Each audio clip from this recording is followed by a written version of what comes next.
Job was a good man. He was blameless and upright. He feared God and shunned evil, and his life was a testament to his faith. Job was blessed with wealth, a large family, and a good reputation. He was content and grateful for all that God had given him. Job's life was a shining example of faith and obedience. He lived according to God's laws and sought to please him in all that he did.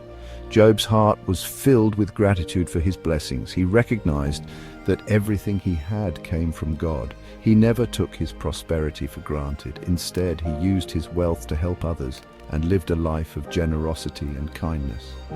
Job's unwavering faith was evident in his daily life, and he served as a role model for all who knew him. Job's life took a drastic turn when tragedy struck. He lost his wealth, his children, and his health, all in quick succession. The pain and suffering he endured were unimaginable. The loss of his children was particularly devastating. He grieved deeply for each one of them, his heart shattered by their absence. The once prosperous and happy man was now left with nothing but pain and sorrow. Yet through it all, Job refused to curse God. He questioned why he was suffering, but never wavered in his belief. Job's faith was tested in the most extreme way imaginable. His physical pain was unbearable, and the emotional toll of his losses threatened to consume him. Job's friends came to comfort him. They offered words of sympathy, but also questioned why he was suffering. They believed that Job must have sinned to deserve such punishment. Job's friends, convinced that suffering was a direct consequence of sin, pressed him to confess his hidden transgressions. They argued that God was just and would not allow an innocent man to suffer so greatly. Job vehemently denied their accusations. He knew in his heart that he had not strayed from God's path. He pleaded with his friends to understand his innocence, but they remained unconvinced.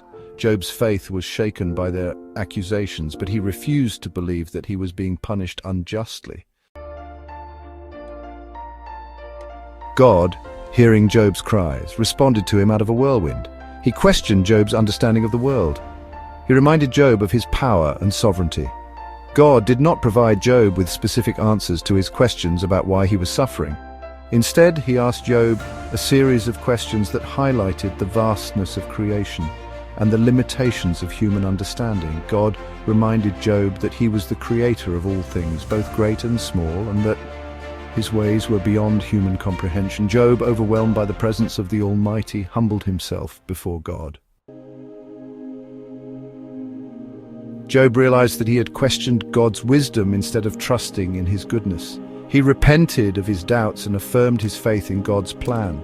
Job's encounter with God brought him a sense of peace and understanding that he had not felt since his trials began. He realized that while he might never fully comprehend the reasons for his suffering, he could trust in God's goodness and faithfulness. Job emerged from his ordeal with a deeper understanding of God's character. He had questioned God, yes, but ultimately his faith had been strengthened. Job's story reminds us that even in the midst of suffering, hope can be found.